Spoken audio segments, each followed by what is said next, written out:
contre le sida. C'est la 6e personne au monde à être en rémission du virus du sida. Contaminé par le VIH à l'âge de 17 ans, il est aujourd'hui guéri. Ils sont 6 dans le monde, mais son cas est unique. Bonjour Romuald. Bonjour Sonia. Connu sous le nom du patient de Genève, Romuald a fait la une des médias fin 2023. Depuis 6 ans, le VIH qu'il avait contracté est devenu indétectable.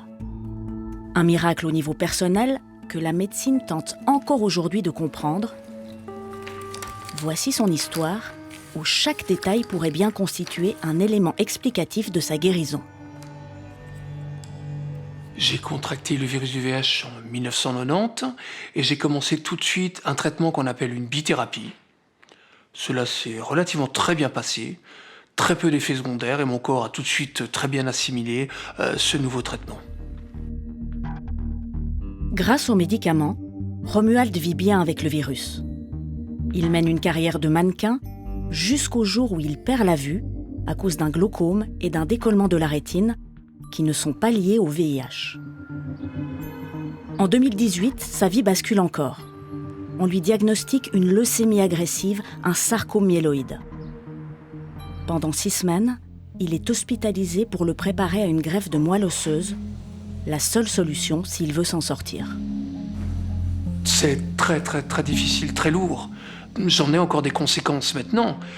Ça veut dire c'est de la chimiothérapie, la radiothérapie, une chambre stérile, moi je savais pas ce que c'était. Se retrouver tout seul dans une chambre avec peu de gens pour venir me visiter. Quand j'y pense encore, c'est le plus gros combat que j'ai eu à vivre, vraiment. La recherche d'un donneur compatible est lancée. Alexandra Calmy et son équipe de l'unité VIH des HUG y voient une opportunité. Faire d'une pierre deux coups, soigner la leucémie et le VIH en même temps. Et c'est possible. 5 patients auparavant ont reçu une greffe de moelle et ont guéri des 2 maladies. Mais le donneur doit être porteur d'une mutation génétique appelée CCR5 delta 32. Dans les autres cas, les patients avaient reçu une greffe de moelle qui avait cette mutation rare CCR5 delta 32. Et cette mutation rare, en fait, rend les cellules résistantes au VIH. C'est un peu comme si on ôtait la serrure et que le virus ne pouvait plus rentrer dans les cellules. Yves Chalandon dirige le service d'hématologie des HUG et c'est lui qui est en charge de la recherche d'une greffe compatible. Et pour la trouver, il existe une base de données mondiale de plus de 40 millions de donneurs. Dans un premier temps, on cherche un donneur compatible et on regarde tous ceux qui peuvent être compatibles et on demande dans les différents donneurs compatibles si la mutation est présente. Alors comme ce n'est pas très fréquent, dans son cas, on n'a pas trouvé la mutation. Il avait une maladie à haut risque et on ne pouvait pas attendre longtemps de chercher cette mutation. Donc on a donné la priorité à la greffe pour la leucémie qui était à risque vital immédiat et il fallait intervenir rapidement. Romuald reçoit donc une greffe sans la mutation CCR5 delta 32. À la suite de l'intervention, il développe la maladie greffon contre hôte, la GVH. Cela se produit quand la greffe n'est pas à 100% compatible. Les cellules souches saines du greffon, du donneur, perçoivent alors le receveur comme un corps étranger et attaquent ces cellules. Cet effet est bénéfique car le greffon va ainsi s'attaquer à la leucémie du patient, mais le revers de la médaille, c'est qu'il va aussi s'en prendre aux cellules saines, aux organes du receveur. On a dû lui donner des médicaments anti-rejet plus puissants. Parce qu'après la greffe, on doit prendre des anti-rejets temporairement. S'il ne développe pas de maladie greffe contre hôte, on peut arrêter après 3 à 5 mois tout anti-rejet. Ce qui n'est pas le cas d'une greffe de rein, par exemple, où vous devez prendre des immunosuppresseurs à vie. Là, on peut les arrêter. Mais quand on a la maladie greffe contre hôte, on doit continuer l'immunosuppression et on doit même rajouter ce qui rend le patient encore plus fragile vis-à-vis d'infections. La maladie greffon contre hôte de Romuald est donc contrôlée. Il entre en rémission de sa leucémie. Quant au VIH, les médicaments antirétroviraux sont en général maintenus après une greffe de moelle. Dans les rares cas où le traitement a été arrêté et où la mutation CCR5 delta 32 n'était pas présente, le virus a rebondi en moyenne dans les 3 mois. Quand la leucémie était en rémission et que ça allait beaucoup mieux, ma grande peur était que justement le virus VIH en profite pour sortir et se dire « maintenant là je vais l'embêter celui-là ». Romuald garde donc son traitement anti-VIH. Les mois passent, il fait des prises de sang régulièrement. Le virus ne réapparaît toujours pas. Aurait-il donc disparu ? Pour en avoir le cœur net, les médecins lui proposent alors de diminuer peu à peu les médicaments. On ne le refait pas les injections, ça c'est le point essentiel. Avec toutes ces simplifications, la charge virale dans le sang était toujours indétectable. Et à un moment donné, évidemment, s'est posé la question de qu'est-ce qu'on va faire ? Est-ce qu'on est dans la bonne conjonction pour arrêter ce traitement ? Et là, on était dans une insécurité, dans quelque chose que personne n'avait jamais vraiment vu. On faisait des prises de sang fréquentes, on lui disait oui, il y a de l'espoir, mais enfin, il n'y en a quand même pas trop. Enfin, c'était très difficile aussi pour Romuald de se positionner par rapport à ce qui était en train de se passer.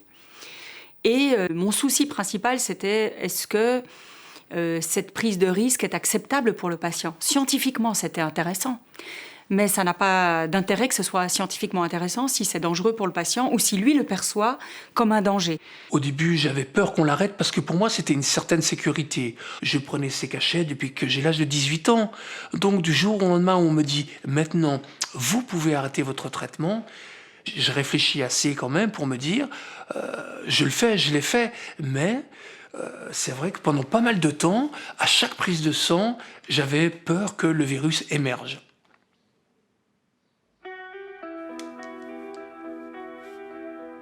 Romuald décide donc de tenter sa chance, et il a raison. Le VIH reste toujours indétectable, malgré l'arrêt complet du traitement. Je pense que toute l'équipe, ainsi que moi, étions surpris.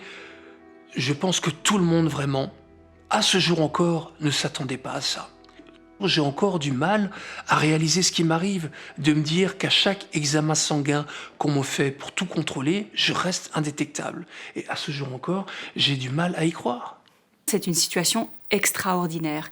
Et elle est devenue extraordinaire au fil du temps. C'est pas un jour on s'est dit « Tiens, ça, aujourd'hui, c'est extraordinaire ». Non, c'est devenu extraordinaire avec la pérennité, finalement, de cette charge virale qui restait toujours indécelable, malgré l'absence de traitement. Ce succès est le fruit d'une collaboration multidisciplinaire entre notamment Yves Chalandon, Alexandra Calmy et Mathieu Rougemont, le médecin traitant de Romuald. Multidisciplinaire et international aussi, puisque l'Institut Pasteur a apporté son expertise. C'est donc tout un cocon qui s'est formé autour du patient. Donc on n'avait pas un virus très facile, etc. Il faut la prendre, cette chance. Donc décidément un double miraculé, puisqu'il a guéri d'une maladie oncologique qui était difficile à traiter. Il a guéri d'une infection chronique où on n'a pas énormément de cas dans le monde qui sont guéris. 6. À ce jour, la guérison de Romuald n'est pas expliquée, mais les médecins ont plusieurs hypothèses. D'abord, le donneur de moelle avait des cellules NK, natural killer, très robustes. Ce sont des lymphocytes capables de tuer les cellules malades. Ensuite, la maladie greffon contre hôte, la GVH, participe sans doute à la lutte contre le virus. Enfin, le médicament que prend Romuald contre cette GVH peut aussi jouer un rôle. Je pense que ça nous sert de guide pour la suite. Ouais, moi j'ai mis dans mon bureau l'affiche du mois de juillet quand le cas de Romuald a été rendu public. Et franchement, j'ai beaucoup de patients que je suis. Ils me posent tous des questions. Est-ce que ça va être pour moi ? C'est pour quand ? Alors on discute bien que la greffe, c'est pas pour tout le monde. Mais quand même, ça donne espoir. Hein, ça donne espoir. Mais c'est quand même trop lourd pour le proposer. Le cas de Romuald ouvre des pistes pour la recherche. S'il n'est pas envisageable de tester une greffe de moelle sur un panel de patients atteints du VIH, il serait beaucoup plus aisé de tester sur ce même panel le médicament contre la maladie du greffon. J'espère qu'on arrivera à faire des essais cliniques qui permettront de mieux savoir si on peut répliquer Romuald ou le cas de Romuald à des patients différents de lui. Moi, je crois qu'il faut être clair, rien n'aurait été possible sans lui. C'est lui qui a été courageux, c'est lui qui a pris le risque, c'est pas nous. C'est lui qui a pris ce risque-là, c'est lui qui a souffert dans sa chair lors de certaines procédures, c'est lui qui a accepté. Moi, je dirais c'est lui qui a pris tous les risques. Je lui en suis très reconnaissante. Je pense que beaucoup d'autres personnes diraient la même chose que moi. Et aujourd'hui, j'aurais juste envie de lui dire merci. Je désirais aussi prendre le risque pour prouver et montrer par rapport à la recherche et à l'espoir qu'il y a quelque chose. Parce que je pense que si je ne l'avais pas fait, on n'aurait pas pu se projeter maintenant. Il n'y aurait pas eu le patient de Genève si je n'avais pas pris le risque d'arrêter ce traitement en commun accord avec mes médecins. La question persiste pourtant. Romuald est-il guéri du VIH ou en rémission durable ? Il ne le sait pas encore, mais pour lui, il a déjà gagné. Toute ma vie, on m'a dit depuis l'âge de mes 18 ans, prenez votre traitement. Jamais un jour je n'aurais imaginé ni même espéré qu'on me dise vous pouvez l'arrêter. Et ne serait-ce que tous les jours, quand je ne le prends pas, c'est une victoire. Donc, même si elle dure 1 an, 2 ans, 3 ans, 10 ans, tous les matins quand je me lève et que je n'ai pas à le prendre, c'est une réussite pour moi, une victoire. Sur le combat d'une vie, d'un parcours et sur la maladie. Salut. Dieu. Toi. Ça va? Et toi? Oui. Nickel. Adieu. Ça va? José Vidal aurait pu ne pas être là aujourd'hui. C'est entouré notamment de ses 3 enfants, sa sœur et son neveu, qu'il a surmonté une série d'épreuves qui ont fortement péjoré son état de santé. Tout commence à sa naissance déjà. Il est atteint du syndrome de Cartagener, qui se manifeste notamment par une maladie des cils vibratiles dans les voies respiratoires. Nos poumons sont tapissés de cils essentiels pour faire remonter le mucus jusqu'à notre bouche, afin que nous nous en débarrassions en déglutissant. Avec le syndrome de Cartagener, les cils ne fonctionnent pas correctement et le mucus s'accumule au fond des poumons. Cela engendre un encombrement permanent, comme dans la mucoviscidose. D'accord, c'est la maquette. En 2014, José a un accident de VTT et devient tétraplégique. Il a de plus en plus de mal à expectorer. Tous les muscles respiratoires sont en HS. Pour faire ressortir ces sécrétions, c'est beaucoup plus compliqué. Du coup, mon état pulmonaire s'est gravement péjoré à la suite de cet accident parce que je ne peux plus me drainer comme je le faisais quand j'étais valide. J'étais valide, je faisais beaucoup de vélo, je faisais beaucoup de sport. Ça me permettait d'évacuer, ça me permettait de cracher et je n'étais pas souvent malade. En 2018, José développe des surinfections pulmonaires causées par la bactérie Pseudomonas aeruginosa. Il est traité par des antibiotiques, mais les germes deviennent de plus en plus résistants et le traitement de moins en moins efficace. En novembre 2019, José est hospitalisé. J'étais perfusé nuit et jour, 7 jours sur 7, parce que dès qu'on arrêtait les antibiotiques, au bout de quelques heures, je refaisais de la fièvre. Mais vraiment 40-41 de fièvre. Et je suis HS. Donc très fatigué, j'ai plus de force. Et voilà, enfin je suis pas bien. L'hospitalisation dure 6 mois. 6 mois de traitement inefficace. José n'en peut plus. Il prend la décision de faire appel à Exit. Je décide de convoquer les miens, mes parents, mes enfants, mes filleuls. Et je leur explique la situation. Je leur dis que concrètement, dans cet état, que je n'ai pas la force de continuer à lutter. Voilà. José est arrivé jusque-là. José a lutté jusque-là. Mais José n'a pas la force d'aller au-delà. On l'a vu vraiment dépérir et et vraiment être très mal. Donc, personnellement, ça a été vraiment très dur. Mais je lui ai dit, il le savait, que quoi qu'il fasse, j'étais derrière lui et j'aurais été jusqu'au bout avec lui s'il avait décidé de faire appel à Exit comme il avait prévu. C'est clair que c'est compliqué à entendre au début, parce que la mort, c'est pas quelque chose que tu prévois, c'est pas quelque chose que tu organises. Puis quand on te dit, ton propre père, il te dit qu'il a envie de partir, c'est pas facile, puis ça fait un coup. Moi, je l'avais vu pas comme un abandon, mais c'était de perdre mon papa comme ça, si vite et puis si nettement. Mais au final, je comprends pourquoi il a voulu prendre cette décision sur ce moment-là, et je peux pas lui en vouloir.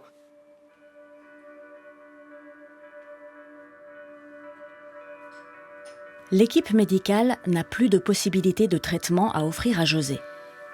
Elle fait alors appel à Christian van Delden.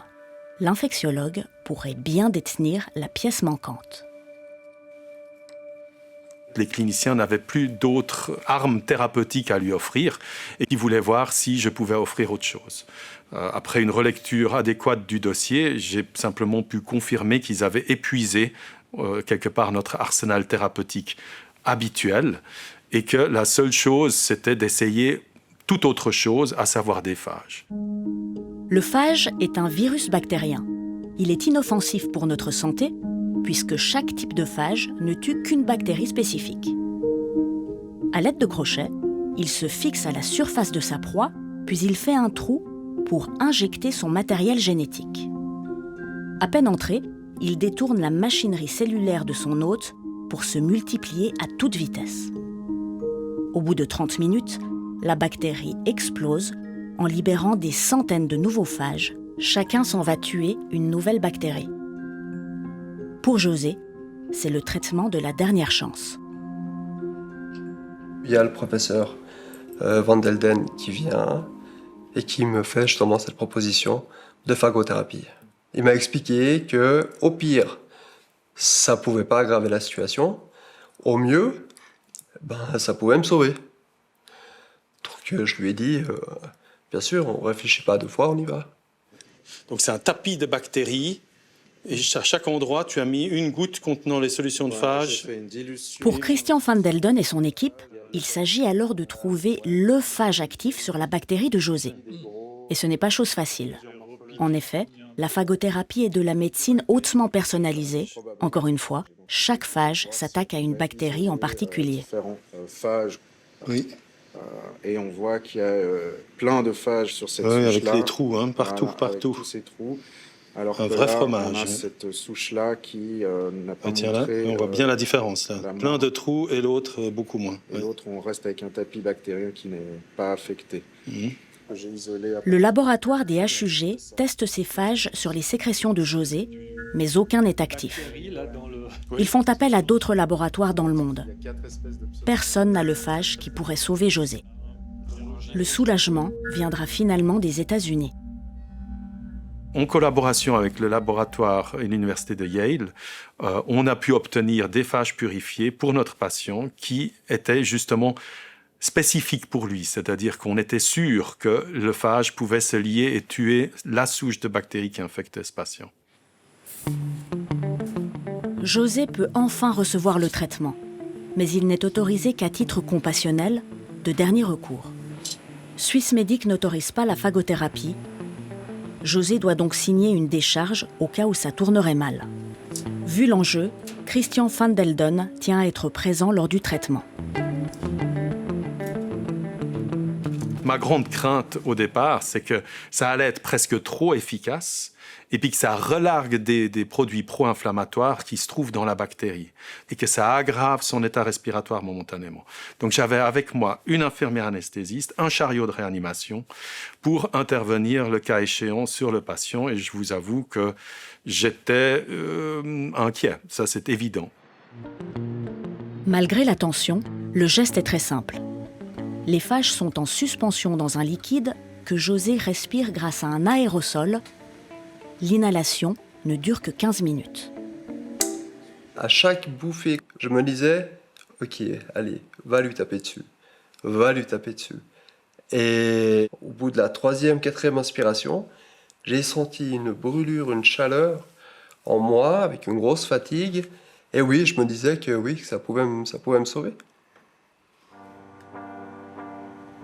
Au bout de la semaine de traitement, ça a été flagrant.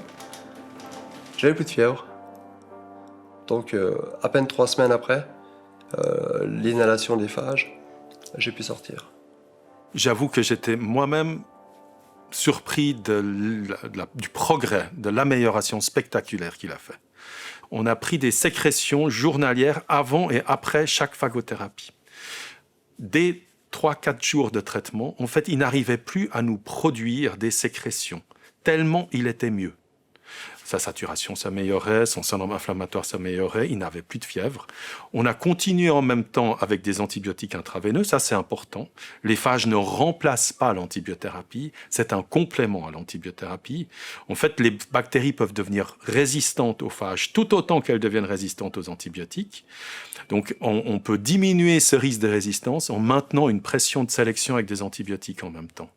Donc je ne m'attendais pas à un résultat aussi spectaculaire, j'avoue. C'était vraiment quelque chose d'inespéré. Les phages ont été... Waouh! C'était la dernière chance. Voilà, exactement. Ça a été un changement mais radical, spectaculaire. Je vais dire, il est revenu, franchement, il est revenu d'entre les morts. C'est vraiment ça. C'est la vie qui lui a donné une 2e chance après tout ce qu'il a vécu. Pour moi, c'est un miracle. Parce que quand ça s'est passé, on avait accepté. On s'était préparé à ce qu'on perde notre papa, un oncle ou son frère. Et puis c'est même moi aujourd'hui, je le crois même pas parce que c'est un miracle, quoi. C'est magique. Et puis on a eu beaucoup de chance parmi notre malheur sur tout ça.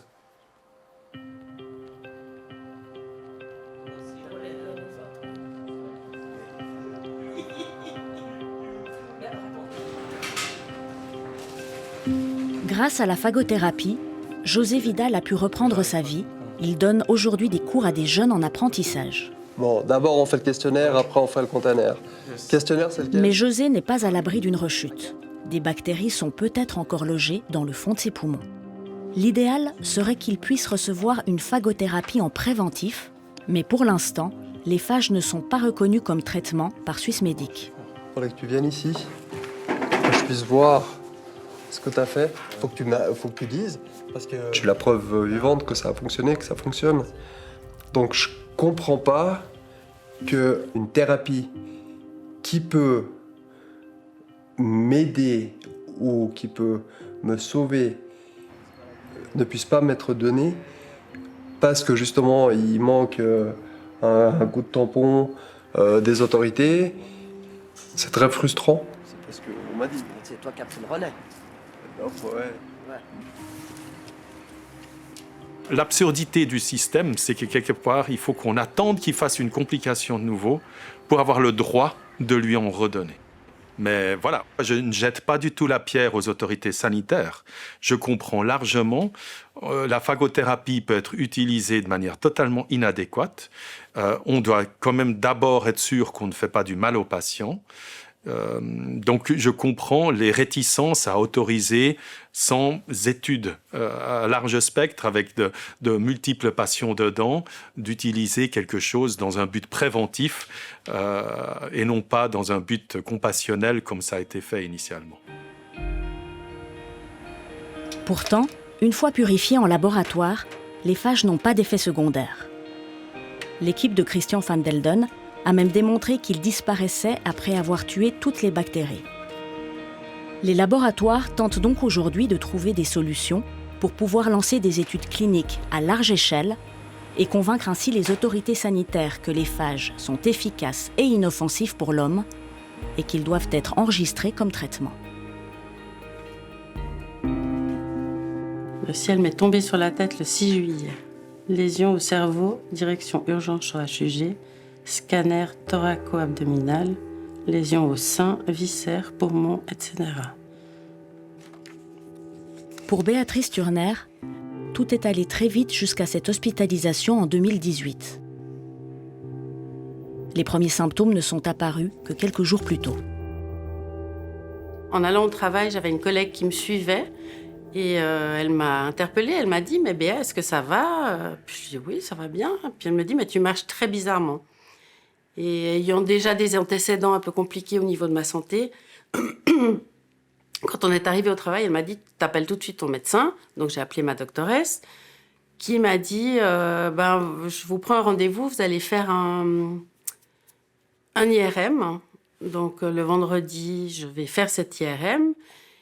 On est venu m'annoncer que j'avais en tout cas une très grosse lésion au niveau du cerveau, qu'il fallait l'enlever assez urgemment. Sans attendre, on lui retire une tumeur de 3 cm de diamètre. Celle-ci est analysée, c'est une métastase.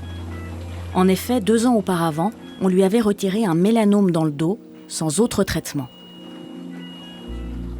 Béatrice est convoquée par un panel d'experts. On lui annonce qu'elle souffre d'un mélanome métastatique, les suites de son cancer de 2016. On m'a parlé de cancer de la peau, que c'était un cancer très grave, qu'il était déjà très avancé, que j'avais des métastases partout, et puis que c'était pas un cancer qui se guérit, c'était vraiment... Pour vous dire, moi, j'ai pris en fait des dispositions assez vite en me disant, mais mon Dieu, si dans 3 mois je suis plus là, il faut que je mette les choses en place parce que j'ai 3 enfants, je peux pas les laisser comme ça avec tout. Il fallait mettre les choses en place. Funérailles. Alors, il y avait une chanson que je voulais, c'était Une mère de Linda Lemay. Je voulais que seules les personnes qui voulaient parler parleraient. Je voulais être incinérée. Voilà. Ah, j'avais été loin.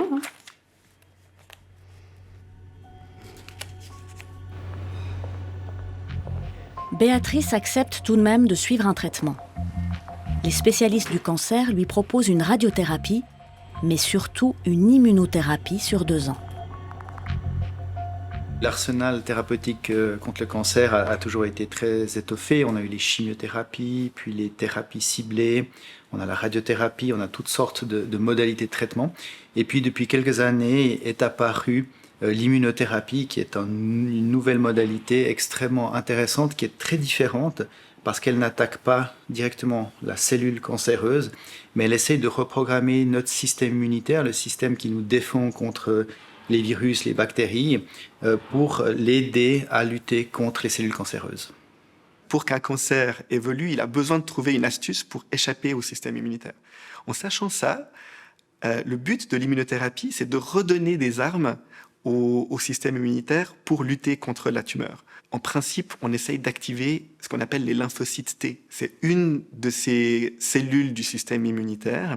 On peut imaginer que ces cellules, elles ont la capacité intrinsèque de pouvoir reconnaître et éliminer les cellules tumorales, mais en même temps, elles ont des freins qui empêchent ces cellules de faire leur travail. En effet, les lymphocytes T ont plusieurs freins, dont la protéine PD1 qui les empêche d'éliminer les cellules cancéreuses. Lorsqu'on injecte une immunothérapie, le médicament, les anticorps anti-PD1, vont venir se lier à ces freins et réactiver les lymphocytes T. Ceux-ci vont ensuite pouvoir éliminer les cellules tumorales. Béatrice reçoit donc une immunothérapie toutes les 2 semaines, son seul atout contre le mélanome métastatique. Régulièrement, elle passe des examens pour voir l'évolution des tumeurs. Au bout de 9 mois, en fait, mon oncologue, elle m'a reçue dans son bureau et puis elle avait le sourire jusque-là. Et puis elle me dit « Mais madame, c'est incroyable, vous êtes une miraculée, il n'y a plus rien. » Puis moi, je la regarde. Puis je dis « Mais non, mais... » Elle me dit « Mais je vous promets, il n'y a plus rien. Ni dans le cerveau, ni plus rien. On voit plus rien. » Même elle avait les larmes aux yeux. C'était... Non, c'était juste incroyable. Incroyable, vraiment. Jamais j'aurais pensé qu'on en arriverait à ça. Enfin voilà, c'était vraiment un petit miracle. Après 9 mois seulement de traitement, Béatrice entre en rémission. Elle peut reprendre une vie normale. Alors, sans gluten. Malheureusement, 1 an après, elle fait une récidive. Les médecins lui proposent alors une double immunothérapie. L'idée du traitement est d'activer davantage les lymphocytes T. Pour cela, le médicament va non seulement lever le frein PD1, comme dans l'immunothérapie simple, mais cette fois, Béatrice va recevoir un anticorps supplémentaire pour agir sur un autre frein, le CTLA4. 4 séances sont prévues, mais Béatrice fait rapidement une réaction très forte à cette double immunothérapie. Et au bout du 3e traitement, en fait, je me suis retrouvée vraiment pas bien, au point où je pouvais plus manger, je pouvais plus boire, tout ressortait. Et puis là, j'ai dû être hospitalisée un peu en urgence. J'ai cru que j'allais mourir. Et j'ai souvenir d'être restée presque 3 semaines. Déjà, il fallait me réhydrater. J'étais très faible, évidemment, et l'intérieur de mon estomac était en sang. Je sais que ça a aussi touché ma fonction rénale. Il y a eu pas mal de choses à remettre en place. Béatrice a donc frôlé la mort, mais elle a pu être correctement prise en charge. Cette réaction est bien connue des oncologues. Il s'agit d'une toxicité. Cela arrive quand le système immunitaire est trop sollicité. Les globules blancs qu'on va stimuler, les lymphocytes, peuvent s'attaquer au corps, peuvent s'attaquer par exemple au foie, au côlon, à différents organes, et donc un risque important d'une atteinte d'organes qui peut vraiment aller jusqu'à la destruction de l'organe. Donc il faut réagir rapidement, empêcher ce mécanisme de continuer. On peut par exemple donner de la cortisone, il y a différentes modalités pour essayer de stopper ça, mais c'est un des soucis de l'immunothérapie. Il faut être extrêmement vigilant avec ces risques d'auto-immunité qu'on peut induire par notre traitement. Mais cette toxicité est aussi un bon signe. Cela montre que le système immunitaire réagit et combat le cancer. Béatrice n'a fait que 3 séances d'immunothérapie et pourtant le traitement a agi. Elle continue d'être suivie régulièrement et ce jour-là, elle a rendez-vous avec ses oncologues pour recevoir le résultat de son dernier contrôle. Et c'est des résultats qui nous encouragent beaucoup pour la suite. Donc vous avez une majorité de chances d'être guéri. Vous avez des questions, des précisions que vous souhaiteriez avoir? Non. En fait, j'ai juste une question, mais qui est par rapport au départ de la maladie. À droite, c'est la situation de départ. Le départ. Vous voyez ce qui est en blond, c'est ce qui est anormal, c'est les lésions du mélanome. Et puis à gauche, c'est la situation actuelle du dernier contrôle. En fait, on voit que les lésions qu'on avait ont complètement disparu et puis qu'il n'y a aucune nouvelle lésion. Donc on voit probablement cet effet protecteur de la double immunothérapie qui fait que la maladie n'est pas revenue et probablement qu'elle a été éradiquée complètement au niveau cérébral et au niveau systémique aussi. D'accord. Parce qu'au dernier contrôle, l'oncologue m'a dit qu'en fait, j'étais encore sous l'effet de la double immunothérapie, que c'était encore efficace. C'est comme ça que je l'ai compris. C'est la mémoire immunitaire. Oui, c'est ça. C'est qu'en fait, le traitement que vous avez eu n'est pas dirigé contre la tumeur directement, mais sert à stimuler le système immunitaire. Oui. Et le système immunitaire, vous allez le garder toute votre vie. Donc en fait, l'immunité qu'on a aidé à construire avec ces traitements, vous allez la garder avec vous tout le temps. Et c'est probablement ce qui vous protège encore maintenant et ce qui fait qu'on peut espérer vraiment une éradication de la maladie parce que le système immunitaire continue à veiller. Et s'il y a une cellule qui a été passée entre les mailles, eh bien, tôt ou tard, elle va se faire attraper. D'accord. J'ai quand même toujours cette épée de Damoclès au-dessus de ma tête. C'est comme ça que je le vis. Vous n'arrivez pas à vous considérer comme guéri? Non. Pourquoi? Je sais pas. C'est parce que c'est trop beau. Enfin, Ouais, je sais pas, franchement, j'ai pas encore réussi à intégrer la notion de guérison, vraiment guérison. Si l'immunothérapie change la donne pour les patients atteints d'un mélanome métastatique, un cancer non guérissable jusqu'ici, elle est aussi révolutionnaire pour les oncologues. Ils ont un outil de plus dans leur arsenal thérapeutique. Je dois dire, personnellement, quand j'ai commencé à travailler dans le mélanome, on avait une chimiothérapie qui probablement n'avait pas d'impact sur la survie. Donc on n'avait pratiquement aucun patient qu'on arrivait à guérir d'un mélanome métastatique. Et maintenant, probablement qu'on en guérit plus de 50%. Donc c'est une révolution exceptionnelle. On le vit tous les jours en entrant dans des box, en voyant des patients et en se rendant compte qu'ils vont bien, qu'ils n'ont plus de traitement, que ça fait 5 ans qu'ils ont arrêté leur thérapie. Donc c'est quelque chose d'exceptionnel à vivre.